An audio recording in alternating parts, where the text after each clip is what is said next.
په خیبر پښتونخوا کې د پېښور پولیسو تایید کړي چې وسلوالو نن سهار د صدر په سیمه کې د امنیتي ځواکونو یا FC پر مرکزي دفتر برید کړی و چې له امله یې سخته نښته هم شوې وه. د پاکستان د کورنیو چارو وزیر محسن نقوي دغه پیښه کې د 3 امنیتي ځواکونو یا FC د وژل کېدو پخلی کړی دی.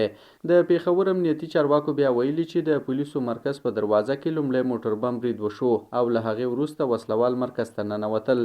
امنیتي چارواکي وایي 2 وسلوال مرکز ته له ننوتلو وروسته له 15 تر 20 دقیقو نښتې وروسته په ډزو وویشتل شول. په پېښور کې د پولیسو مشر میا سعید بیا ویلي چې بریدګر په عصري وسلو سمبال و او ګرنیټ بمونه هم ورسره وو.